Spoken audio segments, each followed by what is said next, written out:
E agora, mais harmonizados com a leitura que acabamos de escutar, vamos proferindo a nossa prece em agradecimento a Deus nosso Pai, a Jesus nosso Mestre e a equipe espiritual que mais uma vez nos acolhe aqui no Centro Espírita Casa de Jesus. Muito obrigado, Senhor, pela vida que nos deu, pela família que nos recebeu, pelo trabalho que temos, por tudo que temos em nossa vida, Senhor. Queremos te agradecer por tudo mesmo. Queremos te pedir as tuas bênçãos salutares para a nossa vida, dos nossos amigos, familiares e todas as pessoas que neste momento estão passando por momentos difíceis em suas vidas. Fique conosco, Senhor.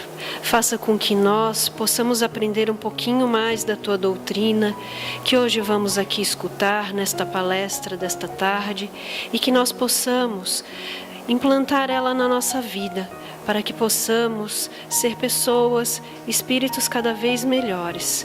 Muito obrigado, Senhor, por tudo mesmo. Que a tua paz, mestre amigo, nos envolva, hoje e sempre, assim seja.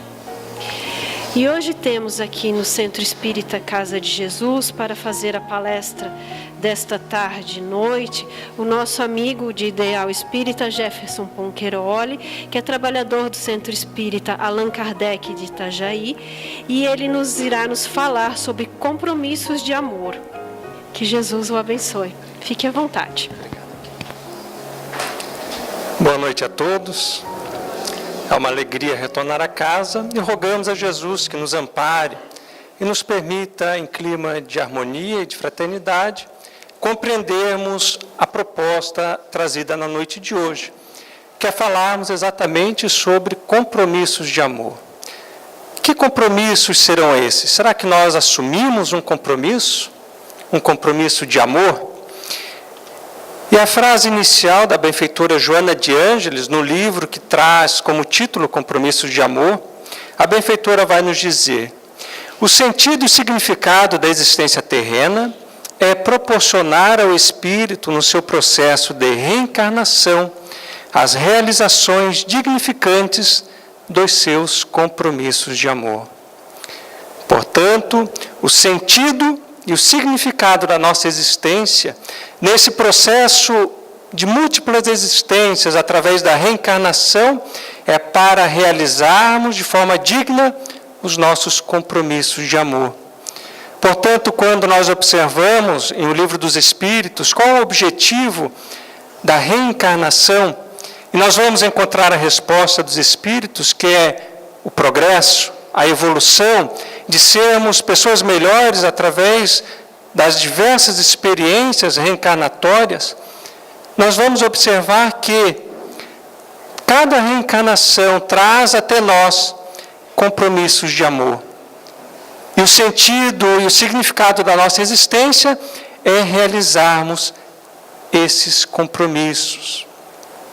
E nós vamos então trazer na noite de hoje 2 desses compromissos, que consideramos aqueles cujas reflexões são pertinentes, são relevantes no momento em que estamos.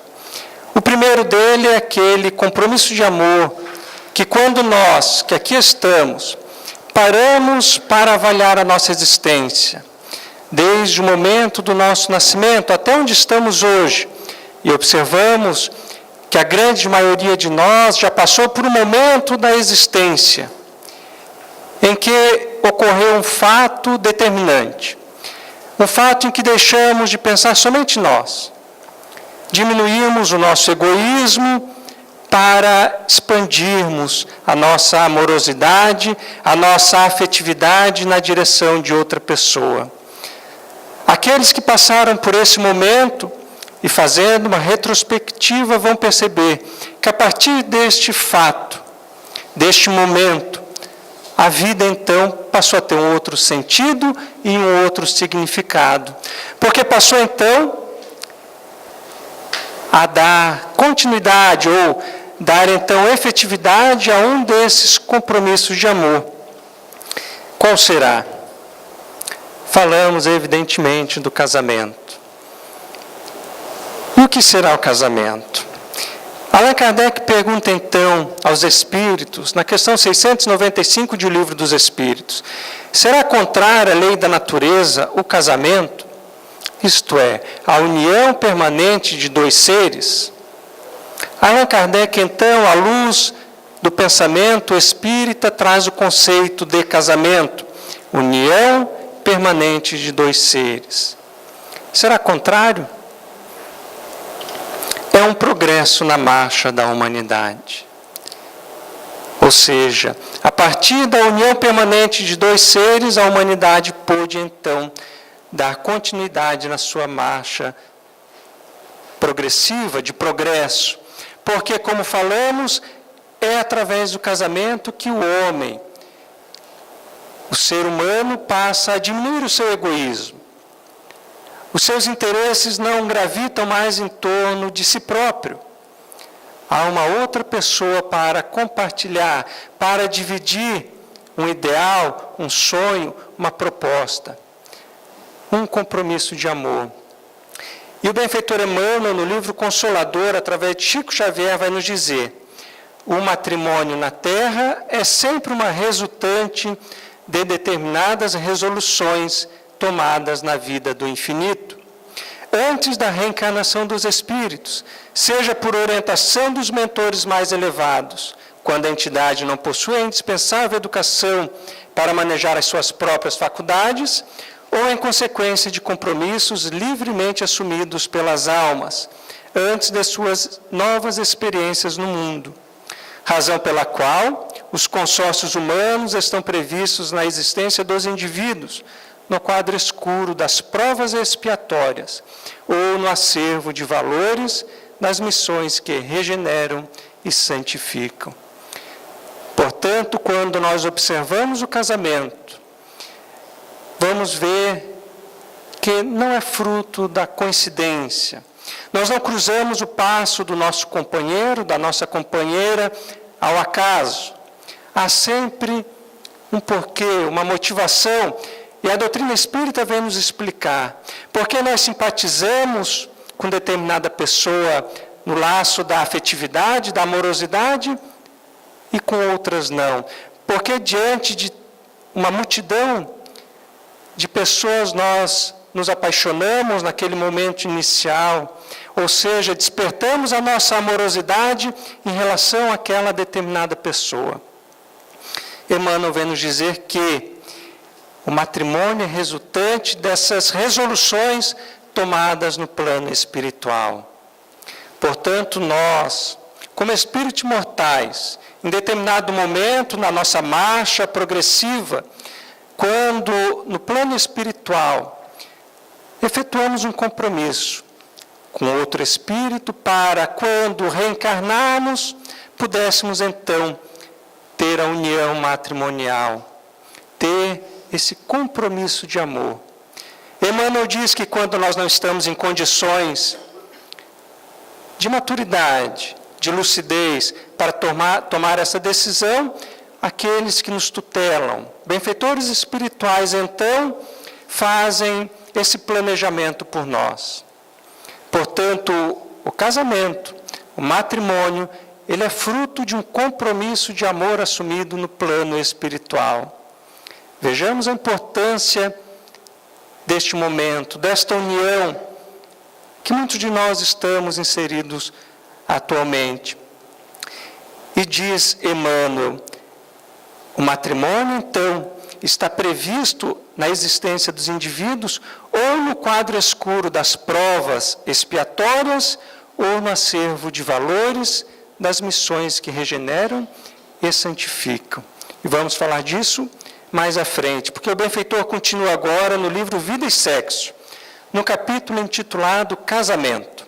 Ele vai nos dizer: o casamento, ou a união permanente de dois seres, como é óbvio, implica o regime de vivência pelo qual duas criaturas se confiam uma à outra no campo da assistência mútua. Portanto, o casamento implica não somente essa vivência, essa convivência, mas a confiança e a assistência mútua. Vamos vendo a importância e a responsabilidade que assumimos. Essa união reflete as leis divinas, que permitem seja dado um esposo para uma esposa, um companheiro para uma companheira, um coração para outro coração, ou vice-versa, na criação e desenvolvimento de valores para a vida.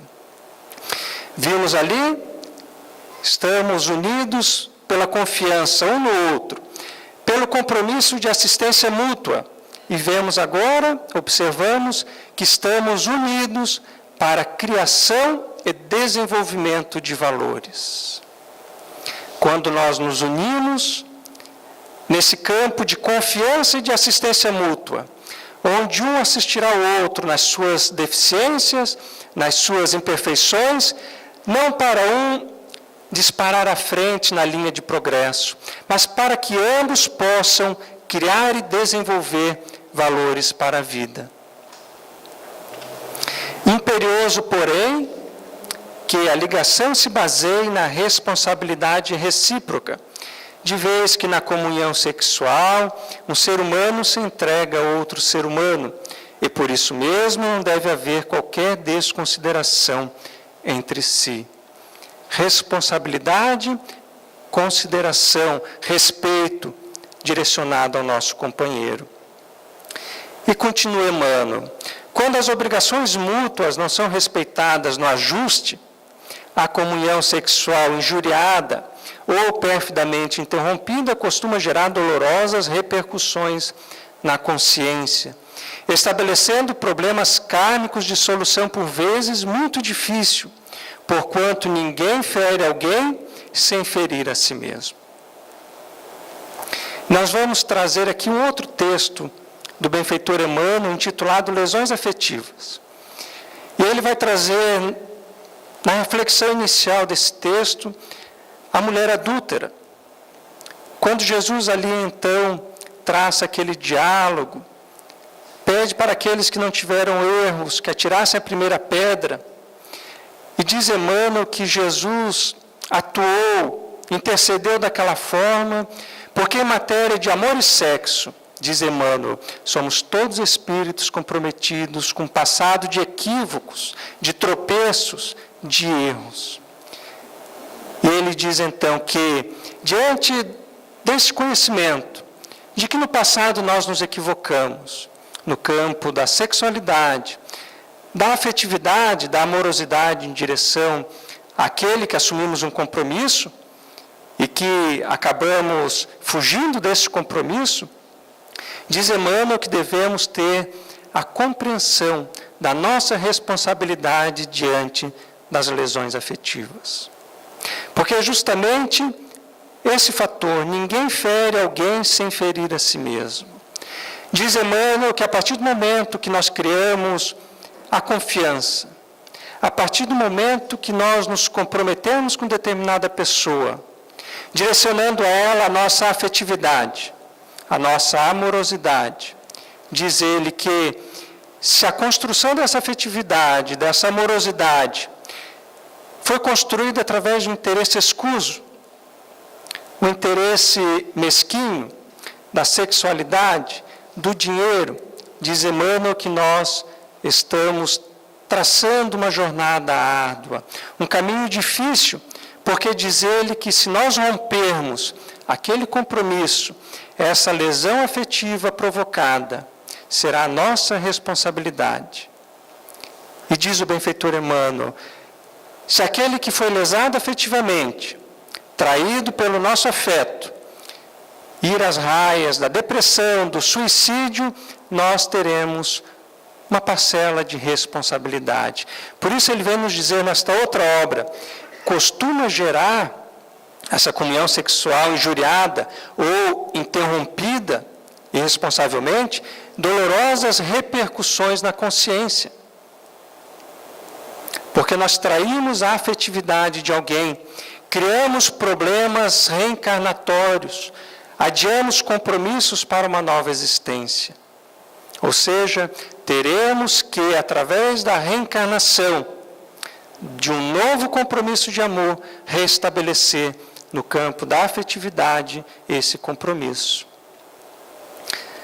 E continua ele: acontece, no entanto, que milhões de almas, detidas na evolução primária, jazem no planeta arraigadas a débitos escabrosos, perante a lei de causa e efeito, e inclinadas que ainda são ao desequilíbrio e ao abuso, exigem severos estatutos dos homens para a regulação das trocas sexuais que lhes dizem respeito, de modo a que não se façam salteadores impunes na construção do mundo moral. O benfeitor espiritual vem nos dizer que há ainda no planeta milhões de criaturas detidas na evolução primária, que é necessário o rigor dos estatutos dos homens, das leis, as leis dos homens, as leis que, por incrível que pareça, caminhando no século XXI, precisam ainda dizer que um homem não pode bater numa mulher, pela sua fragilidade, pela sua condição feminina, pela sua condição ainda de fragilidade física, precisa ainda ter o estatuto do homem para dizer que isso é crime. Porque os homens ainda não alcançaram esse nível de consciência, de progresso, de evolução espiritual para respeitar essa relação, esse relacionamento homem-mulher. Por isso ainda a intervenção da lei humana, para que o mundo moral se construa e para que essas pessoas não adiem essa construção. E nós vamos encontrar ainda os débitos contraídos por legiões de companheiros da humanidade, portadores de entendimento, verte para os temas do amor, determinam a existência de milhões de uniões supostamente infelizes, nas quais a reparação de faltas passadas confere a numerosos ajustes sexuais, sejam eles ou não acobertados pelo beneplácito das leis humanas, o aspecto de ligações francamente expiatórias, com base no sofrimento purificador. De qualquer modo, é forçoso reconhecer que não existe no mundo, não existem no mundo conjugações afetivas, sejam elas quais forem, sem raízes nos princípios kármicos, nos quais as nossas responsabilidades são esposadas em comum. Portanto, as nossas conjugações afetivas possuem uma ligação com o nosso passado. Estamos ligados não somente por esta vida, há um compromisso de outra existência. E nós vamos ver Martins Peralva nos dizer: algumas vezes o lar é um santuário, um templo, onde as almas engrandecidas pela legítima compreensão exaltam a glória suprema do amor sublimado. Não nos identificamos muitas vezes, mas Martins Peralva continua: em sua maioria, porém, os lares são cadinhos purificadores, onde, sob o calor de rudes provas e dolorosos testemunhos, espíritos frágeis caminham vagarosamente na direção do mais alto. Portanto, podemos ter um lar assemelhado a um santuário, um templo, almas engrandecidas no espírito da compreensão, da paciência, mas na maioria das vezes estamos mergulhados num cadinho purificador.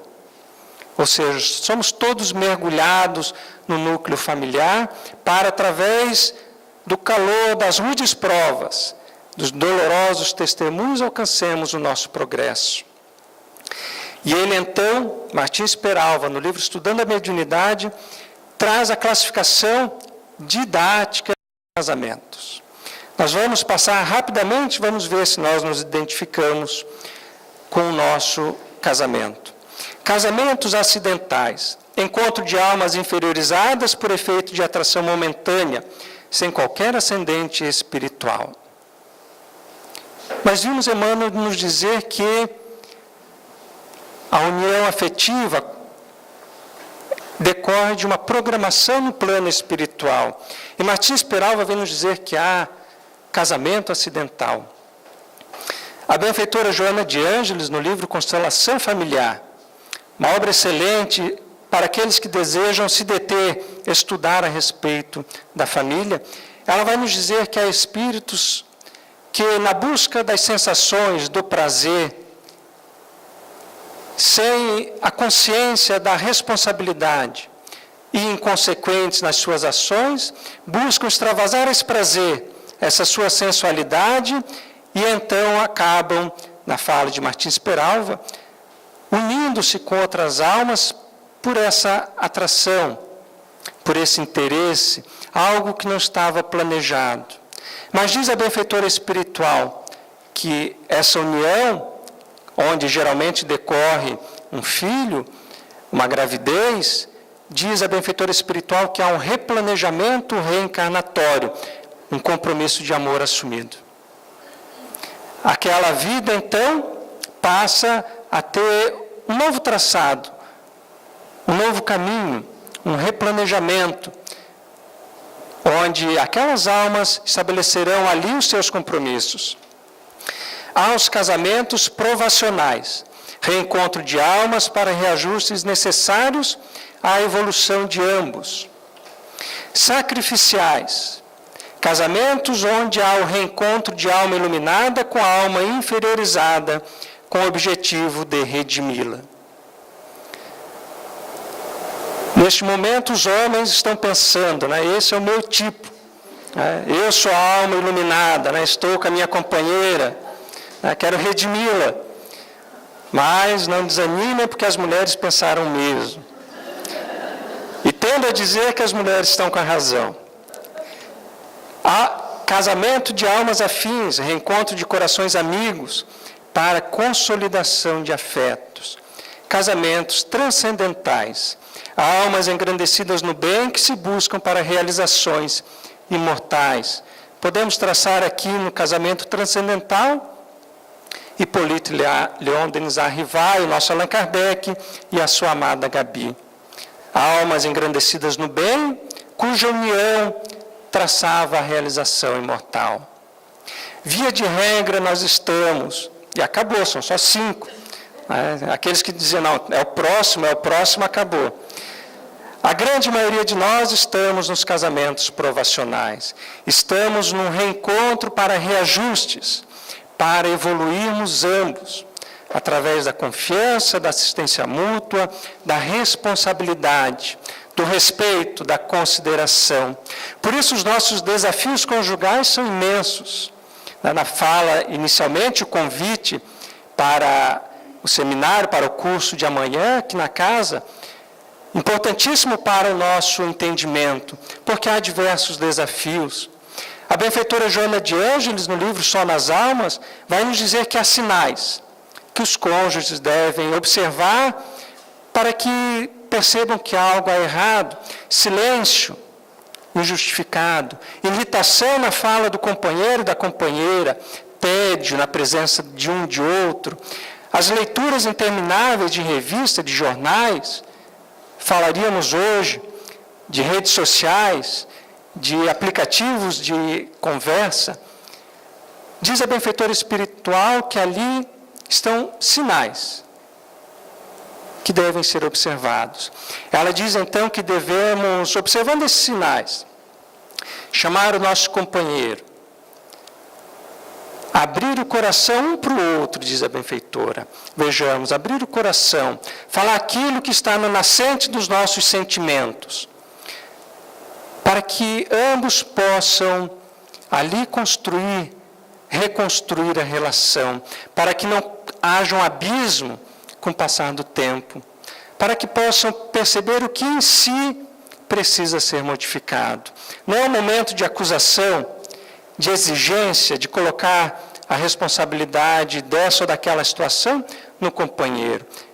É falar de si, é abrir o coração para que ambos possam redefinir as diretrizes dessa união afetiva, dessa união amorosa, porque vimos que é um compromisso de amor. Porque a partir do momento que nós estabelecemos essa união na base do amor, nós poderemos então ter condições de bem receber aqueles que recebemos também ou assumimos também um compromisso de amor, onde nós não seremos mais 2, mas seremos 3 ou mais almas, estabelecendo ali laços afetivos e amorosos. Estamos falando, então, evidentemente, dos nossos filhos. Quem são os nossos filhos? Nós, espíritas, podemos olhar e observar os nossos filhos não como uma alma que nasce naquele instante, mas como uma alma já trazendo uma bagagem espiritual. Podemos observar como um compromisso de amor assumido na espiritualidade, onde nós dissemos a eles que poderiam retornar à veste carnal, à indumentária carnal, com o objetivo que lhe é próprio. Mas como lidar com os nossos filhos nos dias atuais?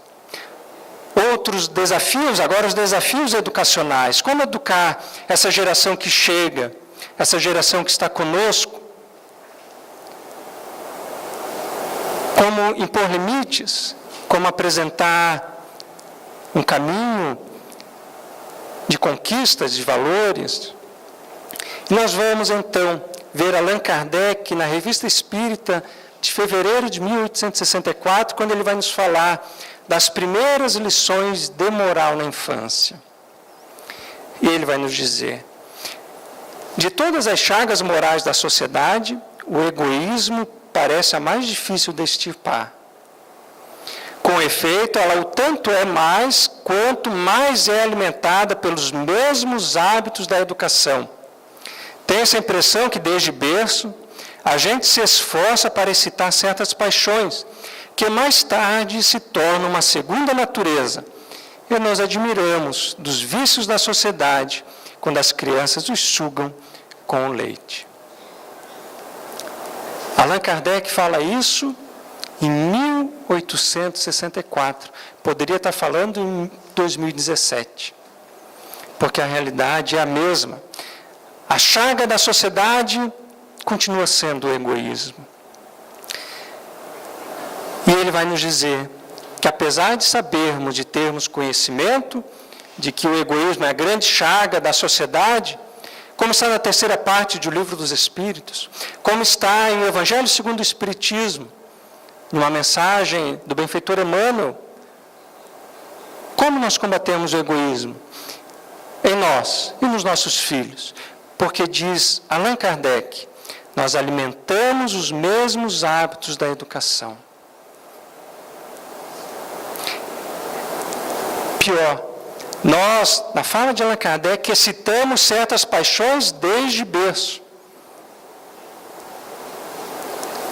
Desde as crianças em tenra idade. E vamos ver os especialistas da área da educação, os professores, mas aqueles que estudam os hábitos das crianças, nos apresentando a síndrome do imperador. Quando as crianças, 2, 3, 4 anos, estão ditando as regras dentro de casa. Mas aí devemos nos perguntar, será que nós não excitamos esse comportamento desde criança?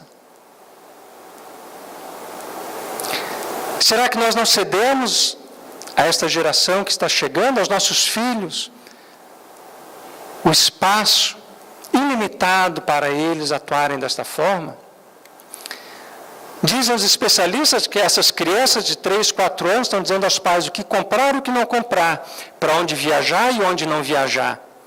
Os pais, antes de decidir, perguntam para as crianças. E eles dizem que tornam-se então imperadores dentro do lar.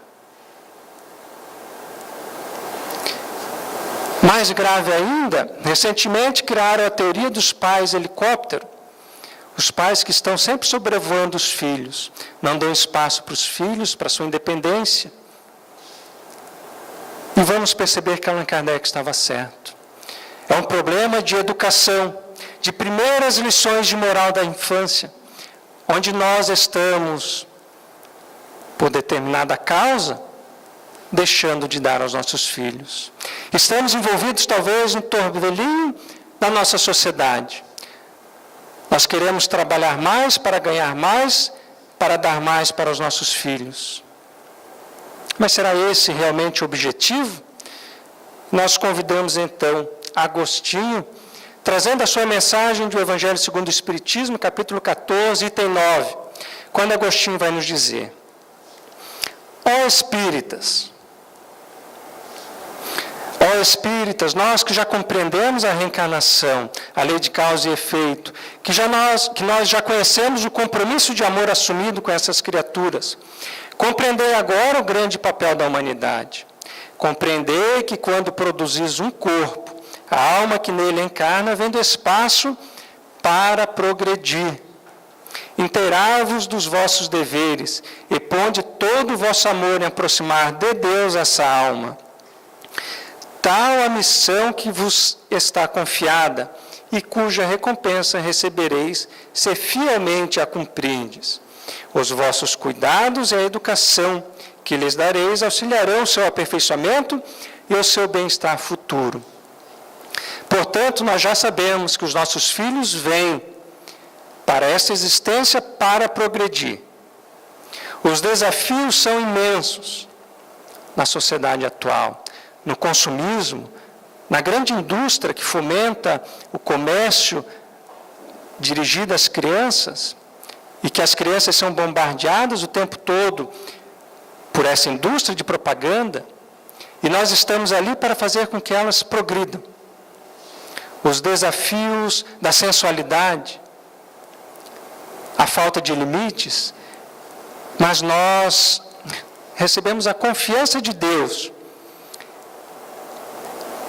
para esse trabalho de educação, porque nós estamos capacitados, porque nós renascemos primeiro que eles, amealhamos conhecimento, experiências, para poder então conduzi-los na direção de Deus. Aí nós vamos compreender a importância da religiosidade. A importância de os nossos filhos terem o conhecimento de Deus, de Jesus, do Espiritismo. Por que será que eles reencarnaram conosco? Se não foi para podermos levar a eles esse conhecimento. Agostinho vai nos dizer que os nossos cuidados e a nossa educação auxiliarão não somente para o seu aperfeiçoamento, para o seu progresso, mas para o seu bem-estar futuro. Ou seja, nós estaremos dando condições aos nossos filhos a trilhar a sua jornada evolutiva para encontrar a segurança, a maturidade psicológica, para ter o bem-estar no futuro. E continua Agostinho: lembrai-vos de que a cada pai e a cada mãe perguntará a Deus: que fizestes do filho confiado à vossa guarda? Mais uma vez, a confiança divina aos pais, para os cuidados e educação.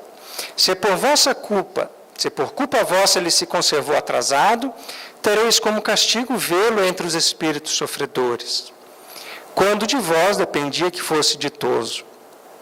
Então vós mesmos, assediados de remorsos, pedireis vos seja concedido reparar a vossa falta. Solicitareis para vós e para ele outra encarnação, em que o cerqueis de melhores cuidados, em que ele, cheio de reconhecimento, vos retribuirá com o seu amor. Portanto, se nós, de alguma forma, nos equivocamos na educação dos nossos filhos, e eles se perderam na sua jornada, diz Agostinho que nós seremos assediados pelo remorso, pela consciência de culpa, e nós então pediremos uma outra oportunidade, para que a gente possa reparar essa falta, para que a gente possa uma vez mais juntos direcionar melhores cuidados, uma educação mais nobre, repleta de valores e virtudes, para que ele possa reconhecer em nós aqueles que cumprimos o nosso compromisso de amor. E a reflexão que nos vem observando a reencarnação como esse ato de amor e de amorosidade, será que nós não estamos já inseridos nesse contexto? Será que essa já não é aquela oportunidade que pedimos para os nossos filhos? Mas e se os nossos filhos são difíceis? São rudes? Fizeram essa questão a Emmanuel no livro Consolador. E ele diz: direcionai a ele toda a tua energia, ou seja, toda a nossa autoridade moral, o sim, sim, não, não, os limites. Somos nós os mais experientes para impor as balizas, apresentando esses limites. Diz Emmanuel: direciona a eles toda a tua energia e toda a tua amorosidade. E de resto, confie na providência divina. Porque, evidentemente, antes de ser nossos filhos, são filhos de Deus. Portanto, se nós estamos empreendendo toda a nossa energia, toda a nossa amorosidade, os nossos cuidados, a nossa educação, e mesmo assim o nosso filho traz as suas dificuldades, confiemos em Deus. Guardemos a fé para que, em determinado momento, esse filho compreenda e reconheça toda a nossa ação no bem na sua direção. E continua Agostinho: mães, abraçai o filho que vos dá desgostos e dizei convosco mesmas: um de nós dois é culpado. Fazei-vos merecedoras dos gozos divinos que Deus conjugou à maternidade, ensinando aos vossos filhos que eles estão na terra para se aperfeiçoar, amar e bendizer.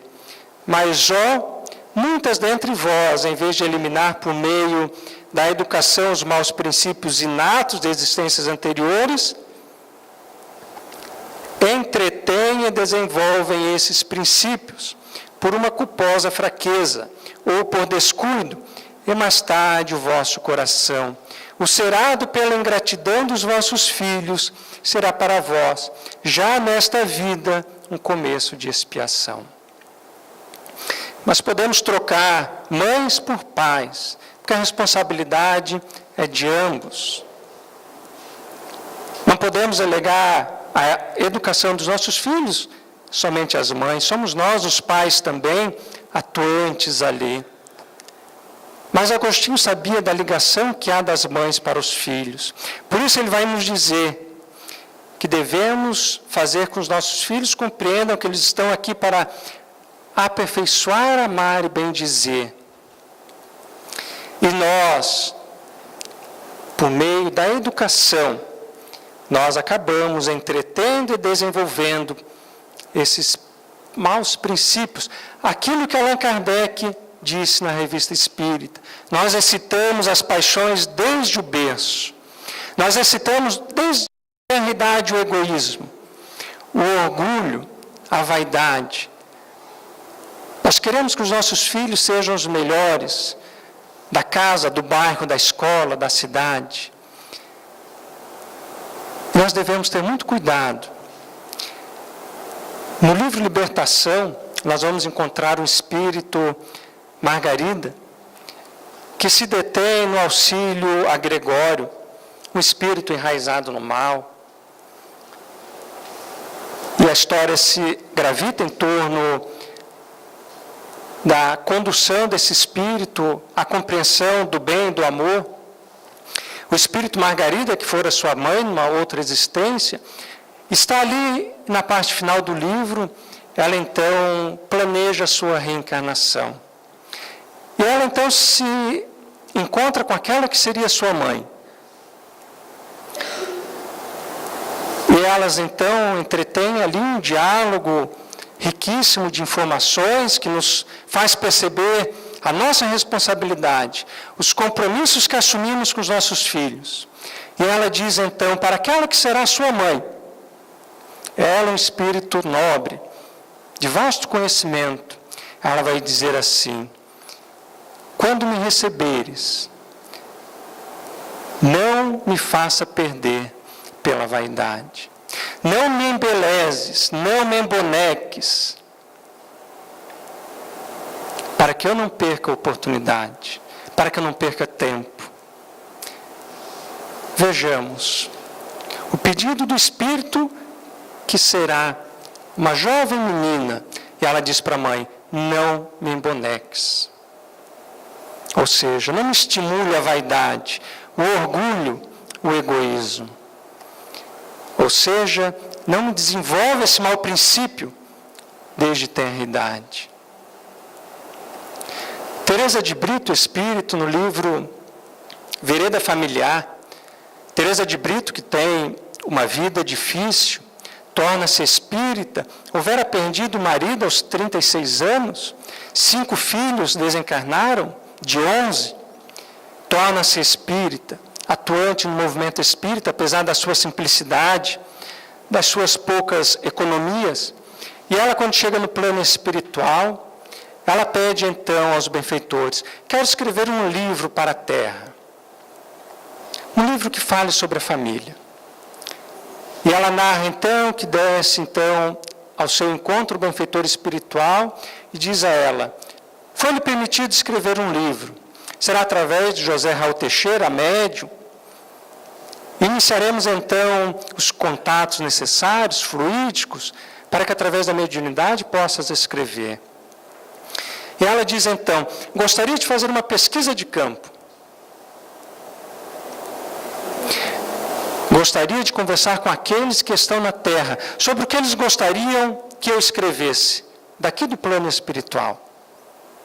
E ela diz então que conversou com mais de 200 de espíritos durante a emancipação da alma, durante o sono do corpo físico, e inquiriu a eles: estou escrevendo um livro, o que gostarias que eu escrevesse? E ela disse que uma grande parte era de cônjuges, pedindo a ela: fale a respeito da responsabilidade no matrimônio, da importância do amor no lar, da harmonia, dos compromissos assumidos, porque o meu marido, o meu companheiro, a minha companheira, caminha na direção do precipício conjugal. Diga a eles da importância do amor, da afetividade, das lutas, das provas, dos testemunhos, mas da plenitude do amor. E ela diz, e a outra grande maioria era de filhos, que dizia a ela que os pais eram amolentados morais, que deixavam tudo, que não impunham limites, que deixavam os filhos à deriva no mar da vida. E eles diziam: diga aos pais dos seus compromissos, da importância dos limites, da importância da educação. Vejamos a dimensão desses nossos compromissos de amor. A importância de conhecermos o que o Espiritismo tem a nos falar. De empreendermos esforços no sentido de construirmos um casamento, uma união com aquele que amamos, que direcionamos a nossa afetividade, a nossa amorosidade, com o nosso testemunho de amor e fé. Na luta constante de superar desafios e obstáculos, que são muitos e que serão outros tantos, até o termo da nossa existência. Mas que possamos continuar na jornada, naquele caminho que estabelecemos um com o outro. Que planejemos uma trajetória no plano espiritual. Que falamos um para o outro que esse era o caminho que seguiríamos juntos, um auxiliando o outro. Fazendo um que conquiste os valores morais, os verdadeiros valores e virtudes para a vida, e ao outro também. Diante dos nossos filhos, que possamos olhá-los e compreender a dimensão da nossa responsabilidade. que nos foi confiada de acordo com a nossa capacidade. Os nossos filhos não estão além das nossas condições de cuidado, de educação.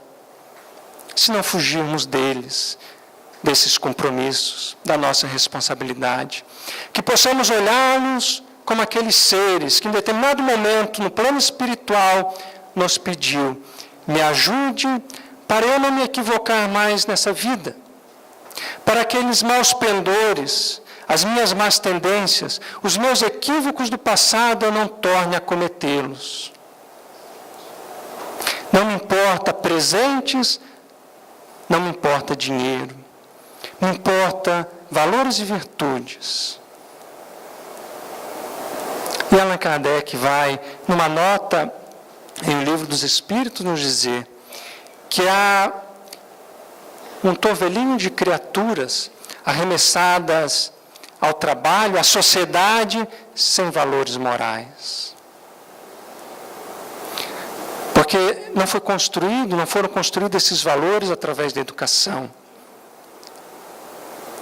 Os nossos filhos não compreenderam que eles estão na Terra não para ser um profissional de sucesso, mas para serem homens de bem. Pouco importa profissionalmente o que forem, se desejarem ser essa ou aquela profissão, que façam aquilo com amor e dedicação, com devotamento, com amor ao próximo, mas que eles sejam, acima de tudo, homens, mulheres de bem, que sejam diferentes na sociedade em que estiverem inseridos. Porque nós fomos capazes de lhes dar a educação à luz da doutrina espírita, porque já somos seres conscientes do nosso papel. Já somos aqueles que reconhecem o sentido e significado da existência, como aquele cumprimento digno dos nossos compromissos de amor. Que Jesus nos abençoe nessas tarefas, na vida conjugal, junto aos nossos filhos, e que nos permita o êxito, a plenitude nessa tarefa que assumimos. Agradecendo a casa pelo convite, pela oportunidade, e que Jesus nos abençoe a todos. Muito obrigado.